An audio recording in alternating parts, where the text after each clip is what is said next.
તો છોટુ વસાવા આજે નવી પાર્ટીના ઉમેદવારો જાહેર કરશે। ગુજરાત સહિત રાજસ્થાન, મધ્યપ્રદેશની લોકસભાની બેઠકો માટે પણ ઉમેદવાર જાહેર કરી શકે છે। છોટુ વસાવાએ ભારત આદિવાસી પાર્ટી નામે નવી પાર્ટી બનાવી છે। પુત્ર અને બીટીપી અધ્યક્ષ મહેશ વસાવા ભાજપમાં જતા પિતા છોટુ વસાવાએ નવી પાર્ટી બનાવી છે। છોટુભાઈ ઝઘડિયાના વાસણામાં આજે બેઠક કરશે। બેઠકમાં રાજસ્થાન, મધ્યપ્રદેશ અને ગુજરાતના આદિવાસી આગેવાનો હાજર રહેશે।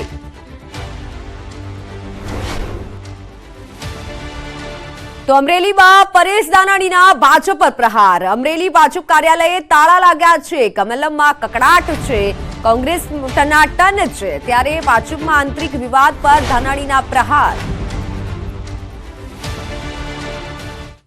આજ સાબરકાંઠામાં ભીખુસિંહને હોઠા પાડ્યા, રાજકોટ વડોદરામાં રંજનબેનને રડાવ્યા, અહીંયા અમરેલીમાં નાયણભાઈની નાડ ઢીલી થઈ ગઈ, પોરબંદરમાં ધડુકનો ઢોલ ટીપી નાખ્યો, સુરેન્દ્રનગરમાં મુજપરાને મરડી નાખ્યા,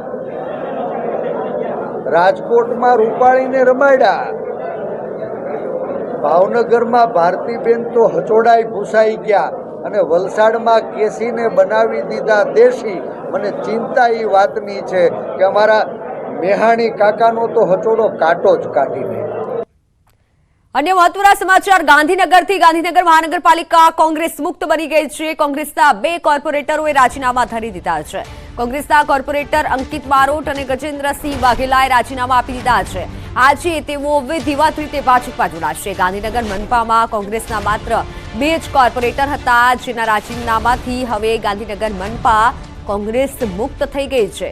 विकासना कामोने वेग मळे ते माटे बंने कोर्पोरेटरे कांग्रेसना प्राथमिक सभ्यपदेथी राजीनामું આપી દીધું હોવાનો દાવો થઈ રહ્યો છે। સાથે લઘુમતી હોવાથી વિકાસના કામો માટે કેટલીક મર્યાદાઓ નડતી હોવાનો પણ સ્વીકાર કર્યો છે। સાથે જ પોતાના વોર્ડના કાર્યકર્તાઓ અને વડીલો સાથે વાટાઘાટો બાદ જ કોંગ્રેસમાંથી રાજીનામું આપવાનો નિર્ણય લીધો હોવાનો પણ દાવો કર્યો છે। એટલે આવતીકાલે ભારતીય જનતા પાર્ટીમાં સામેલ થવાના છીએ।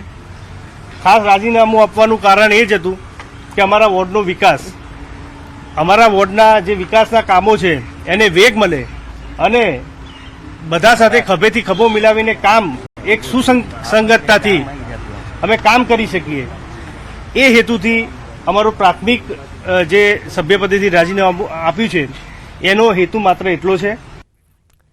તો ખંભાળિયામાં કોંગ્રેસમાં બંગાળ પૂનમ માડમ તેમજ કેબિનેટ મંત્રી મોનુ બેરાએ હાજરીમાં જ 800 થી વધુ કોંગ્રેસ કાર્યકર્તાઓના કેસરિયા। દ્વારકા જિલ્લા કોંગ્રેસના દિગ્ગજ આગેવાન એભા કરબૂરે 800 થી વધુ કાર્યકરો સાથે કેસરીઓ ધારણ કર્યો।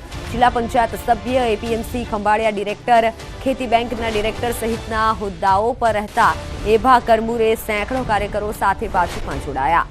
કોંગ્રેસના તાલુકા પંચાયતના 3 સદસ્યો, 4 માજી તાલુકા પંચાયત સદસ્ય, 2 એપીએમસી ખંભાળિયાના ડાયરેક્ટર તથા 15 જેટલા ગ્રામ પંચાયત સરપંચ અને સદસ્યોએ કોંગ્રેસને અલવિદા કહ્યું। કેબિનેટ મંત્રી મુળુભાઈ બેરા પૂનમ માડમની હાજરીમાં ભાજપમાં કરી એન્ટ્રી।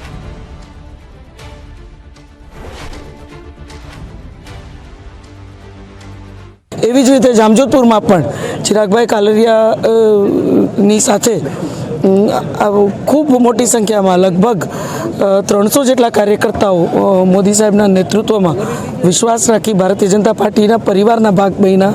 આજે ખંભાળિયા ખાતે પણ એવી જ રીતે શ્રી મુળુભાઈ કંડોરિયા, એભાભાઈ કરમૂર, શ્રી માલસીભાઈ અને અન્ય તાલુકા પંચાયતના 3-4 સદસ્યો અને એમની સાથે લગભગ 6 કે 7 સરપંચો, આ બધા બહુ બહોળી સંખ્યામાં કાર્યકર્તાઓ સાથે મોદી સાહેબના નેતૃત્વમાં ભારતીય જનતા પાર્ટીમાં જોડાણા છે। શ્રી એભાભાઈ કરમૂર, એની સાથે 4 તાલુકા પંચાયતના સદસ્ય, 6 થી વધારે માજી તાલુકા પંચાયતના સદસ્ય અને 20 થી વધારે સરપંચશ્રીઓ અને 500 થી વધારે આગેવાનો આજે આ સામૂહિક રીતે એની કોંગ્રેસમાં 1 અઠવાડિયા પહેલાં રાજીનામું આપી દીધું અને ભારતીય જનતા પાર્ટીમાં જોડાવા માટેનો એનો નિર્ણય કર્યો છે।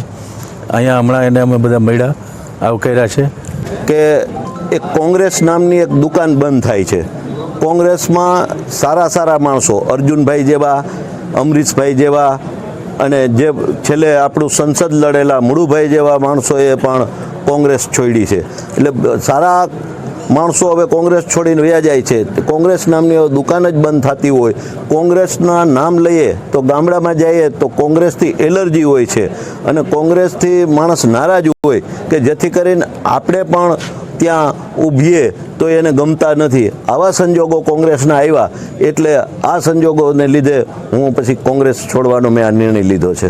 છેલ્લા ટર્મથી છેલ્લા સમયથી મોદી સાહેબની રામ મંદિરની વાત હોય, 370ની કલમ હોય, 35A હોય કે CAA હોય કે યુનિફોર્મ સિવિલ કોડ હોય જેવી નીતિઓથી ખરેખર અમે પ્રેરણા લીધી છે અને એવું લાગે છે કે મોદી સાહેબનું નેતૃત્વ આપણા રાષ્ટ્રને સક્ષમ બનાવવા માટે ખૂબ જ જરૂરી છે. એમની પાસે એક વિઝન છે, એમની પાસે માળખું છે. તેની સામે કોંગ્રેસ પાસે હવે કોઈ વિઝન નથી, કોંગ્રેસ પાસે કોઈ લીડરશિપ, તટસ્થ લીડરશિપ નથી, જેના કારણે અમે સ્થાનિક પ્રજા અને ના પ્રશ્નોને ઉકેલી શકીએ. તો રાજકોટમાં કોળી સમાજના આગેવાનો કોંગ્રેસમાં જોડાશે. વિક્રમ સોરાણી વિધિવત રીતે આજે કોંગ્રેસમાં જોડાશે. અમદાવાદ કોંગ્રેસ કાર્યાલય પર સમર્થકો સાથે પહોંચશે. કોંગ્રેસ પ્રમુખ શક્તિસિંહ ગોહિલના હસ્તે ખેસ પહેરશે. 2023માં આપમાંથી વિક્રમ સોરાણીએ રાજીનામું ધર્યું હતું. ગત વિધાનસભાની ચૂંટણીમાં વાંકાનેરથી ઉમેદવારી કરી હતી. વિક્રમ સોરાણીને કુલ 53,485 વોટ મેળવ્યા હતા. વિધાનસભા બેઠક પર 26.35% વોટ શેર મેળવ્યો હતો.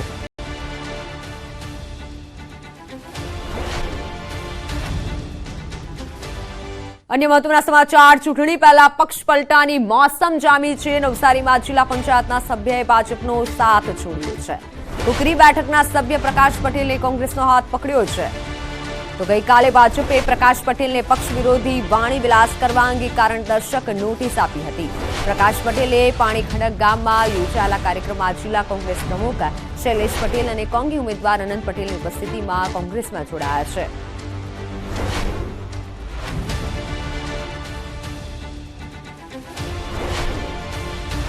બારડોલી બેઠક પર રાજકીય પક્ષોએ ચૂંટણી પ્રચાર શરૂ કરી દીધો છે. ત્યારે કોંગ્રેસના ઉમેદવાર સિદ્ધાર્થ ચૌધરીએ કામરેજ અને પલસાણા તાલુકાની મુલાકાત લીધી. કાર્યક્રમમાં ભાજપથી નારાજ થયેલા કામરેજના ભાજપ સંગઠન મંત્રી પાયલ વઘાસિયા કોંગ્રેસમાં જોડાયા. સિદ્ધાર્થ ચૌધરીની હાજરીમાં તેમણે કોંગ્રેસનો ખેસ ધારણ કર્યો. કોંગ્રેસ સાથે ગઠબંધન કરનાર આમ આદમી પાર્ટીના કાર્યકર્તાઓ પણ મોટી સંખ્યામાં કાર્યક્રમમાં ઉપસ્થિત રહ્યા અને ગઠબંધનના ઉમેદવારને જીતાડવાની નેમ લીધી. કાર્યકરોને સંબોધન દરમિયાન સિદ્ધાર્થ ચૌધરીએ ભાજપ પર આકરા પ્રહાર કર્યા. સાથે સારી લીડથી કોંગ્રેસની જીતનો દાવો કર્યો.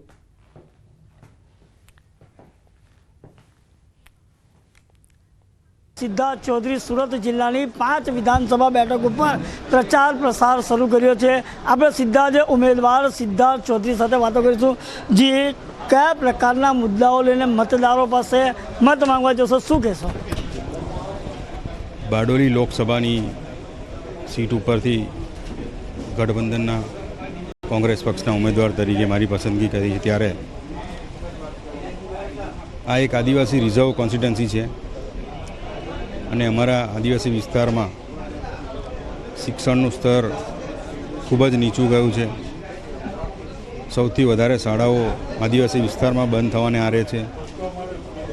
શિક્ષકોનો સ્ટાફની ઘટ છે અને હું માનું છું કે કોઈપણ સમાજનો વિકાસ ત્યારે જ શક્ય બને જ્યારે એ સમાજ શિક્ષિત થશે.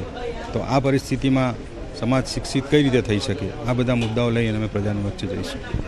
પ્રભુ વસાવા સતત 2 ટર્મથી ભાજપના ઉમેદવાર, ત્રીજી વાર પણ ઉમેદવાર તરીકે સાબિત થયા છે. મોટો પડકાર છે. તમે નવો ચહેરો છે. પ્રભુદાસ વસાવા સતત 2 વાર જીત્યા છે. શું કહેશો? લોકશાહીની અંદર કોઈપણ ઉમેદવાર, કોઈપણ પ્રતિનિધિ એ હંમેશા જીતી શકે એવી કોઈ ગેરંટી નથી હોતી અને આટલા દિવસોના મત વિસ્તારના પ્રવાસ દરમિયાન જે કાર્યકર્તાઓનો પ્રતિસાદ મને મળ્યો છે એ જોતાં મને એવું લાગે છે કે આ ચૂંટણીમાં આગેવાનોએ, કાર્યકર્તાઓએ અને પ્રજાએ પણ પરિવર્તનનું મન બનાવી લીધું છે અને આ ચૂંટણીમાં ચોક્કસપણે ગઠબંધનના અને કોંગ્રેસ પક્ષના ઉમેદવાર તરીકે મને ખૂબ જ સાથ સહકાર મળશે. મતદારોએ હવે મન મનાવી લીધું છે અને કોંગ્રેસ જ વિજય થશે એવો પણ દાવો હાલ સિદ્ધાર્થ ચૌધરી કરી રહ્યા છે. કેતન પટેલ, ન્યૂઝ 18 ગુજરાતી, બારડોલી. સુરેન્દ્રનગરમાં સીઆર પાટીલના અધ્યક્ષસ્થાને બુથ પ્રમુખ અને કાર્યકર્તાઓનું સંમેલન યોજાયું, જેમાં મોટી સંખ્યામાં ભાજપના આગેવાનો અને કાર્યકર્તાઓ હાજર રહ્યા. પાટીલે સંબોધન દરમિયાન ચૂંટણીલક્ષી માર્ગદર્શન આપી કાર્યકરોનો ઉત્સાહ વધાર્યો. સાથે ટેકનોલોજીનો મહત્તમ ઉપયોગ કરી વધુમાં વધુ લોકો સાથે સંપર્ક કરવા આહવાન કર્યું. સાથે વિધાનસભામાં જે બુથ માઇનસ હતા તેના પર વધુ ધ્યાન આપવા માટે પણ ટકોર કરી. સુરેન્દ્રનગર બેઠક પર ભાજપ જંગી લીડથી જીતશે તેવો સીઆર પાટીલે વિશ્વાસ વ્યક્ત કર્યો.